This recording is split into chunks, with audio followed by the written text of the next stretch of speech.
विनायक चतुर्थी व्रत कथा। पांचांग के अनुसार हर माह 2 चतुर्थी व्रत किया जाता है। एक कृष्ण पक्ष की चतुर्थी तिथि का और दूसरा शुक्ल पक्ष की चतुर्थी तिथि का। कृष्ण पक्ष की चतुर्थी तिथि को संकष्टी चतुर्थी के नाम से जाना जाता है और शुक्ल पक्ष की चतुर्थी को विनायक चतुर्थी के नाम से। दोनों ही चतुर्थी में भगवान गणेश की पूजा की जाती है। विनायक चतुर्थी व्रत में कथा सुनने और पढ़ने का विशेष महत्व है। अगर आप चतुर्थी तिथि का व्रत नहीं कर रहे हैं तो कथा सुनने मात्र से जीवन के सभी कष्ट दूर हो जाते हैं। आइए जानते हैं विनायक चतुर्थी व्रत की कथा के बारे में। पौराणिक कथा के अनुसार एक बार माता पार्वती और भगवान शिव नर्मदा नदी के किनारे बैठकर चौपर खेल रहे थे। तभी यह प्रश्न खड़ा हुआ कि खेल में हार जीत का फैसला कौन करेगा।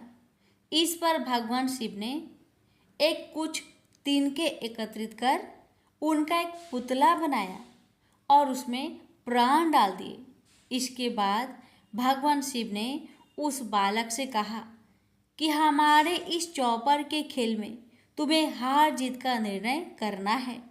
चौपर का खेल 3 बार खेला गया और तीनों बार माता पार्वती जीत गई। लेकिन जब उस बालक से हार जीत का फैसला करने को कहा गया तो उसने भगवान शिव को विजयी बताया। बालक का यह निर्णय सुनकर माता पार्वती को बहुत क्रोध आया, जिसके चलते उन्होंने उस बालक को अपाहिज होने का श्राप दे दिया। बाद में उस बालक ने अपनी गलती के लिए माता पार्वती से क्षमा मांगी। इस पर माता पार्वती ने कहा कि यह गणेश जी की पूजा के लिए नाग कन्या आएगी। उनके कहे अनुसार तुम व्रत करना, इससे तुम श्राप से मुक्त हो जाओगे। कई समय बाद वह नाग कन्या आई और उन्होंने गणेश जी की व्रत की विधि उस बालक को भी बताई।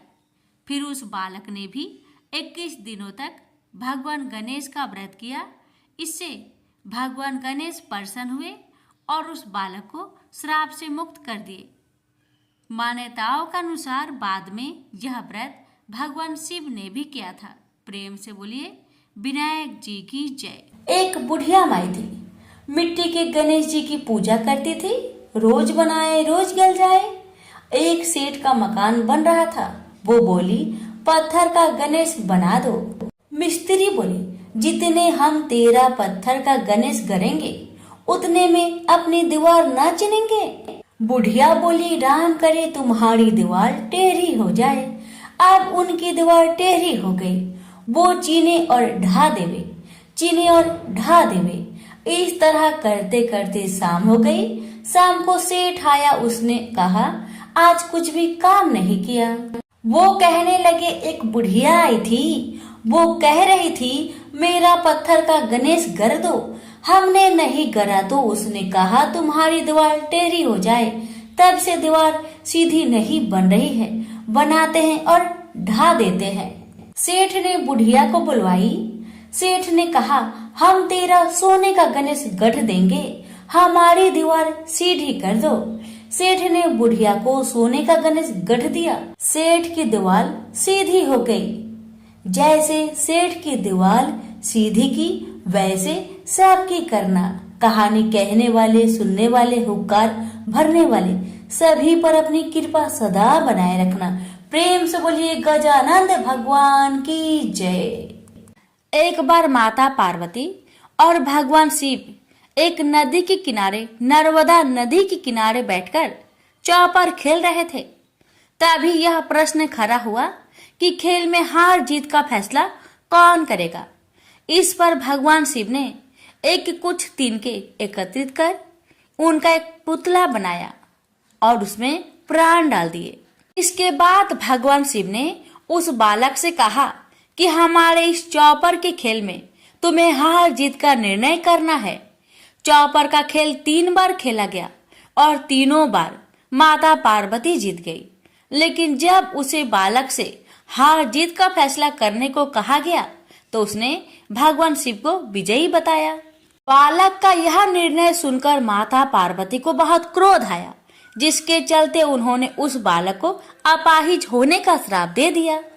बाद में उस बालक ने अपनी गलती के लिए माता पार्वती से क्षमा मांगी। इस पर माता पार्वती ने कहा कि यहाँ गणेश जी की पूजा के लिए नाग कन्याएं आएगी, उनके कहे अनुसार तुम व्रत करना, इससे तुम श्राप से मुक्त हो जाओगे। कई समय बाद वहां नाग कन्या आई और उन्होंने गणेश जी के व्रत की विधि उस बालक को भी बताई। फिर उस बालक ने भी 21 दिन तक भगवान गणेश का व्रत किया।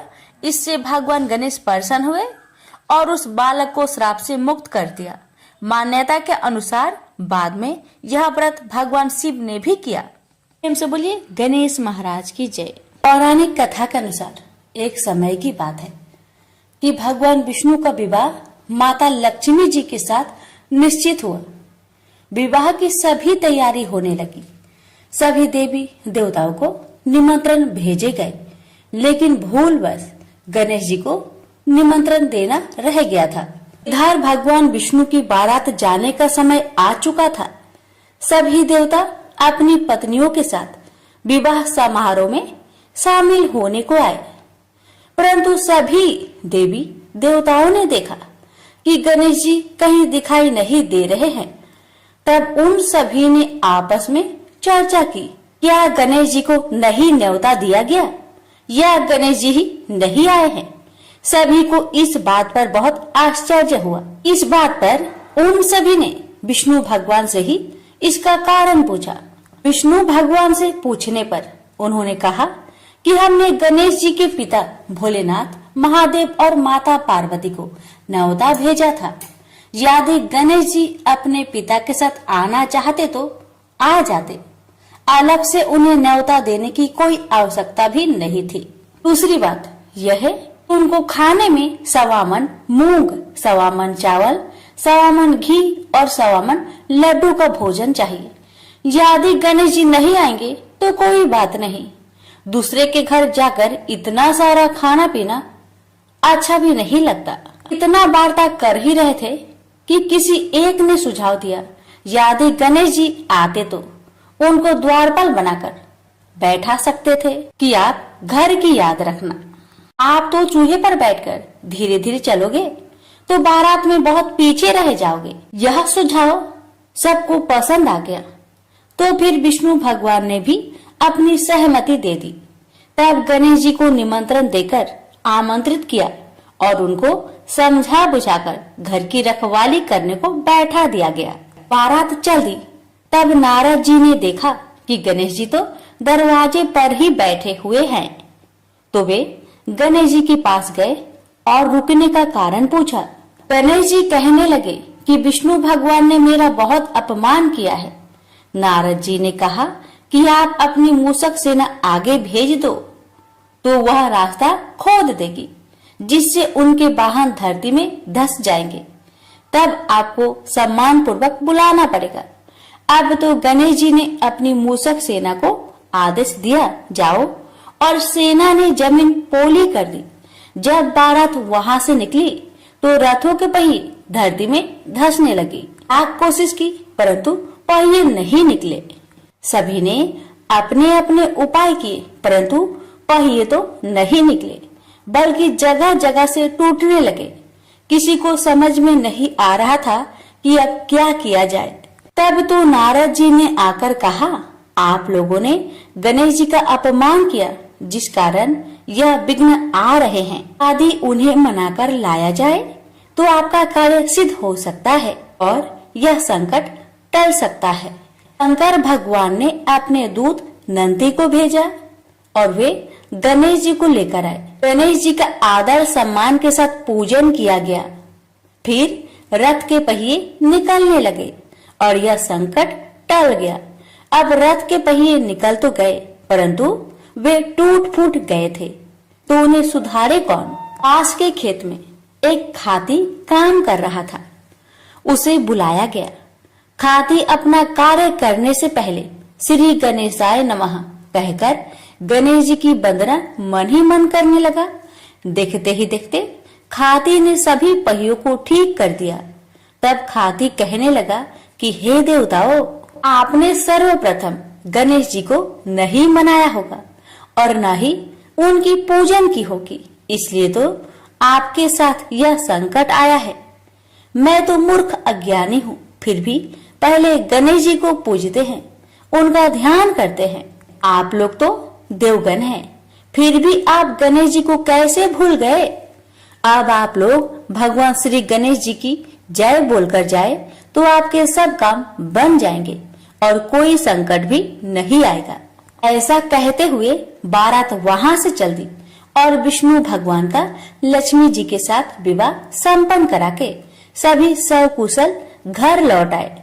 हे गणेश जी महाराज, आपने विष्णु को जैसा कारज सरियो ऐसा कारज सबको सिद्ध करिजो।